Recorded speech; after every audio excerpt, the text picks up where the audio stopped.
Take two.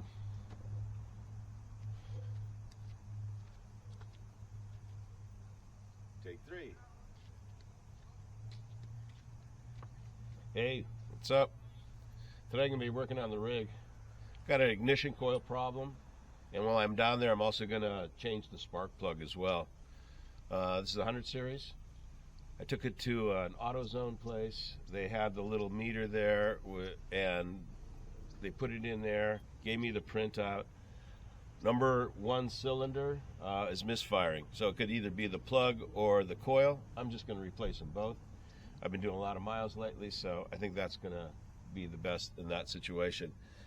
So we'll get right into it. Reason why it's a Duralast, I'm out here in California right now, and there is a container bottleneck of goods out in the port, and I have footage of that like crazy. There's a zillion ships out there. So this was on the shelf. The Denso, I would have to wait like 2 or 3 weeks for it, and I'm not going to be driving around with a bad cylinder for that. The Denso was 125. This one was 71. It is really made nicely, it looks like. I got the Bosch plug, so I got the Iridium plug, so I'm not skimping on the plug at all because they had those in stock. What the problem was is that a lot of things that are not really in stock, so you got to kind of go with that. So today I'm going to be putting the Duralast in. It's not my favorite choice, but it's in. It's in there, and so we'll work from there. All right, so here we go.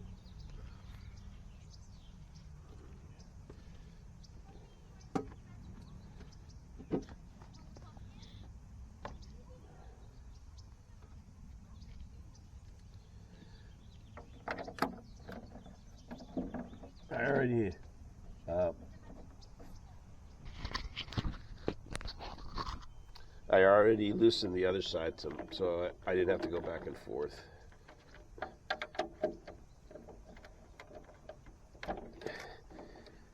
Incidentally, by the way, I am using a mic that is an external mic. So hopefully this background noise that is happening here, which I can't control, I'm in a neighborhood. So, what am I going to do? So hopefully we'll bear along with some of this crazy sounds coming from anywhere. Trust me, nobody's dying when you hear all those screams. All right. That's what it looks like inside.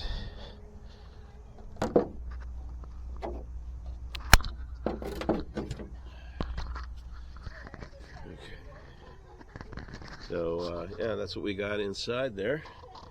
Hopefully you can see it better. I got sunglasses on, so I can't see it at all. All right, so, yeah, this is the 1, 3, 5, and 7. So it's number 1. So I'm really lucked out that it's just number 1. I don't have to go inside all of this stuff or on that side to get the throttle body out. So I'm really pretty much lucked out. And that was one of the reasons why I'm just going to do with what I have, what's available right now. I understand this is a China part and it's going in a Japanese car. I understand that completely. But what it is it's just that logistics now is, I'm not going to wait a couple of weeks for a Denso and then call all over everywhere and pay for shipping on it too as well. So, yeah, this just seems more, a little bit more doable, just doable. So I'm going to do that. And here, let me unbox that for you so you can see exactly how nice this thing is. I mean, it's weighty, as it should be. And that's it right there. I shouldn't have that plastic on there. That's it. That fits right up inside there. The plug is down inside there, so it's easy access to the plug. It's nicely sealed. It has a brass goodie on here for better conductivity for grounding, and a nice silicone rubbery tip here. a little O-ring right in here and a rubber nipple on this side. So, and the is very nice. I'm going to put a little bit of electric grease in here, just because of perhaps maybe water splashing or something like that. I just don't know if it's rated to be on that high temperature on top of a head like this. I'm just going to put in a little bit, and hopefully that's not going to be a problem. If anybody really thinks that I'm like going to destroy everything if I put a little bit of that electric grease on there, it's made for electric conditions. So yeah.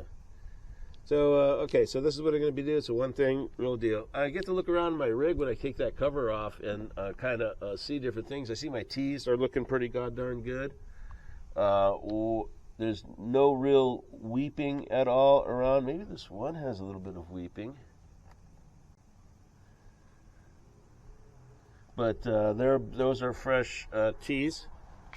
They're metal ones from the plastic. And all new hoses, and I've done that less than a year ago. So that is all done. So there's a lot of great things that have been happening to this engine to keep the maintenance low on it. And I suggest that if that is something that you're going to do, is that you keep up on the maintenance. Just the little things will really make it last, the rest of it last a lot longer too.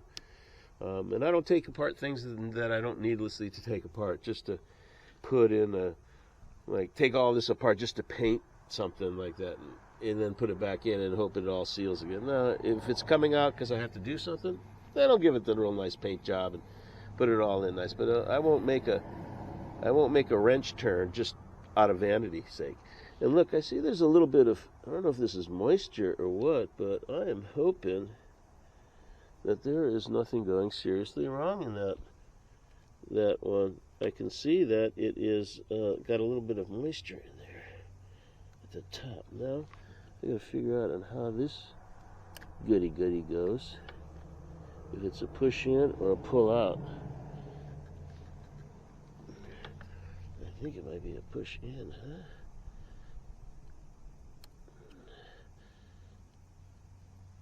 Ah, there it is. So it was a push in. That's the clamp right there. See, a little dusty. But yeah, I think with a little grease on there, that's gonna, little engine grease or whatever that stuff grease is called, the electric grease, is gonna be great. All right, so that is taken off, and I'm gonna just put that over to the side at this point. And that looks like either a 10 or it looks like a 12, because most Toyota things are the 10, the coveted 10. So what do I have here? Oh yeah, I have the 10. It's the 10. It's the 10.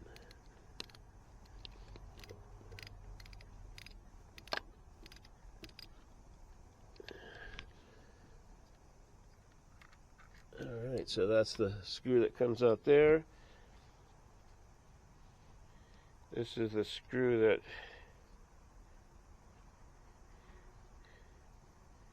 is for the top, and I'll put that over there. Now it should be able to just come right out.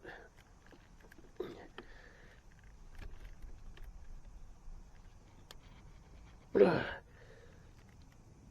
remember, it's been in there for a while. So, getting that sucker out, I might need a flat screwdriver. So let's do this. I got a screwdriver. So, okay. So let's see if we can. I don't want to break this thing, because, you know, I still got to take out that plug.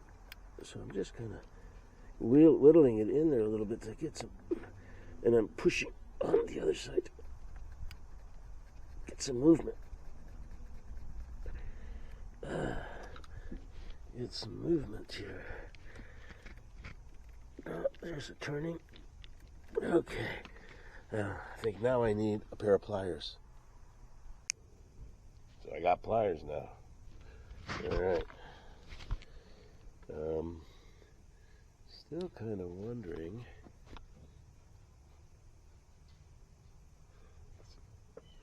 Fucking working. I got pliers. Alright. Okay, so here we do. I'm gonna try and see if this would be a way to do it. Maybe with 2 pliers at the same time.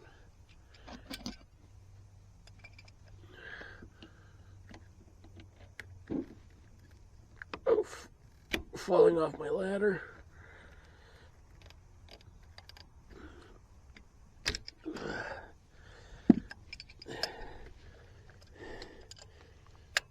Okay, I am falling off the ladder. Shoot.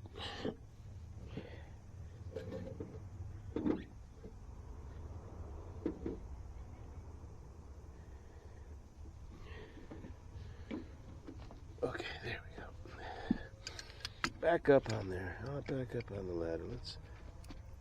Oh, here we go. I think I broke that initial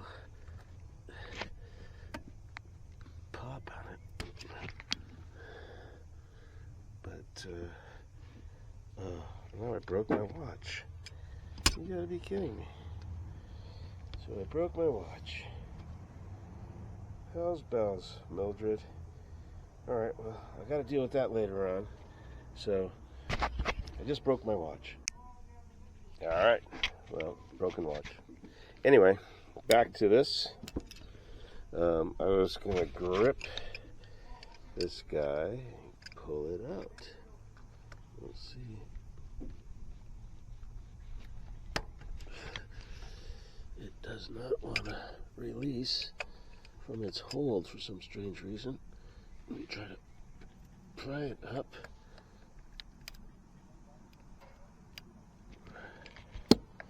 There is a chance that I could break this thing. Even though I don't want to break it, it certainly seems like I'm falling off the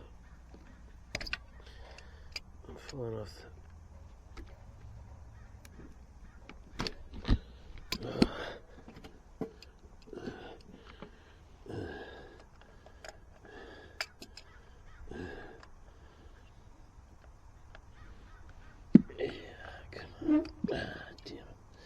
falling off the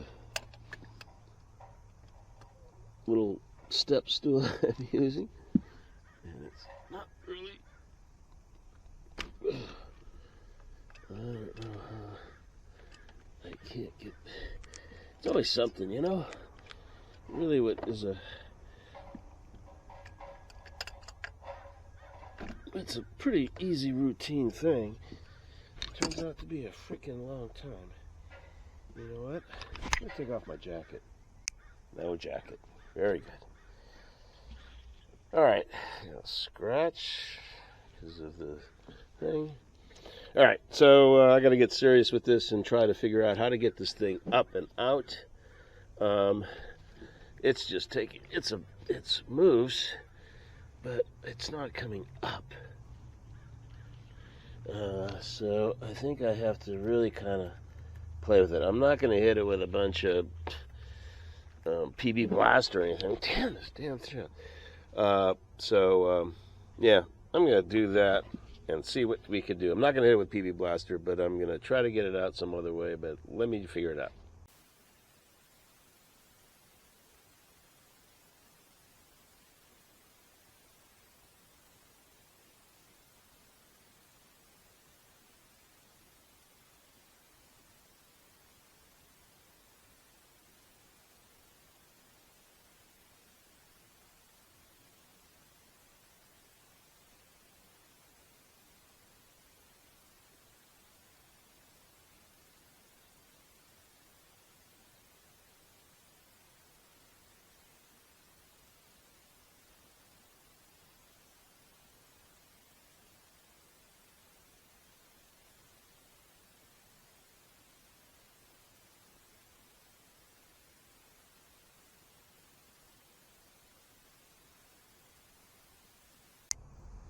All right, well, from the last you saw it to right now, I have got it in there.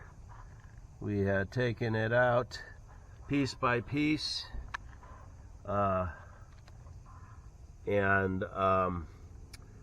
Yeah, it was a bit of a journey to get that out and the new one in. Went through a couple of stages. Found out that it was a Duralast ignition coil that was in there. So there was a Duralast ignition coil put in there. I know I put one in Mexico, but I think I put in this one right here. This is number 3. That's the one I did in Mexico, and it is a Duralast because it was an autophone zone. So this one was a Duralast that I'd taken out of it and put in another Duralast. I had taken one out on the other side just to see how everything was working inside there, and that was a Toyota Denso. So that was an original piece of equipment there. So I think, you know, eventually I'm going to have to change all of these guys and get these all going. And I bet that this is going to leak a little bit because I did distort the tube. I distorted the gasket around it. I could, you know, the stuff was so melted in there that it embedded, and I didn't know what was what as I was chipping away, and I unfortunately kind of bent the other thing. So there it is. That's cylinder 1, and I am going to start this puppy up and see how it runs. So hopefully my cord is going to be long enough to do that. I'll put you right over here. Okay, it's a little jumpy right now, but bear with me on that. Okay, that's okay. Just do that. That's good. Okay, how's that? Is that looking good? Yeah, right there is where we're looking at. Okay, and that's 3. That's 1. That's the front engine filler. That. Okay, let me go and fire this guy up. Let's see. Hopefully, it is going to be what it's going to be. So I'll leave the microphone here.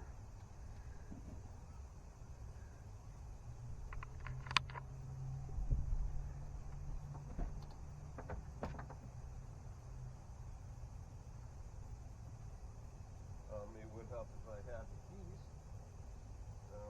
That would work.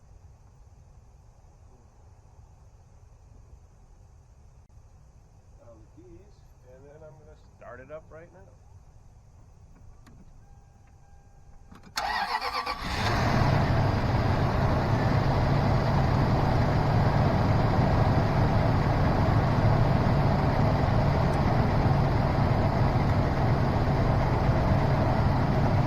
So that's what it's looking like.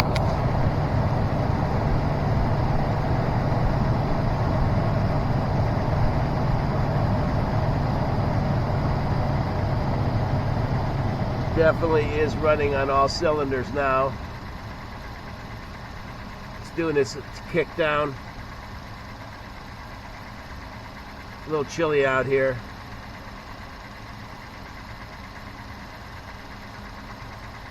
So yeah.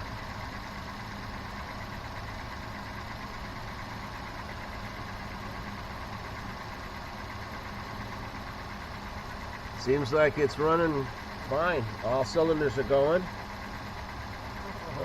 Right. Yep. Nothing burning up. Nothing burning up. Nothing smelling bad. Won't know until I head out on the freeway for a while, see if any oil comes up around that. I don't think we're going to have a problem with it. So tight in there right now, it's not going to do anything. Right. But seems like it's running smooth, so I'm feeling good about this one for sure. All right, there we go. Okay, there's a follow-up on what was supposed to be like a 20-minute fix. Turned into an all-day affair. I started pretty much at about 11 o'clock this afternoon, and it is getting dark now in California, although it is cloudy and stuff like that. And I was trying to hurry up in case it rained, but we got it all together. We had some very much problems with the old ignition coil. When it failed, it was shorting out to the nearest ground, which was inside the tubing area of where the ignition coil fits into. and it actually fused the ignition coil to the pipe that was in there, and it appears that everything is working in fine order right now, and yeah, good to be that it was able to be fixed here instead of like out on the road, because that would have been pretty darn hard on the road. It certainly would have. I would have had to put a lot into it, and I don't think with what I have in this vehicle I could have done it with what I had in this vehicle. Maybe I could have, and it would have taken days, because I would have gone little by little by little. But she's running fine.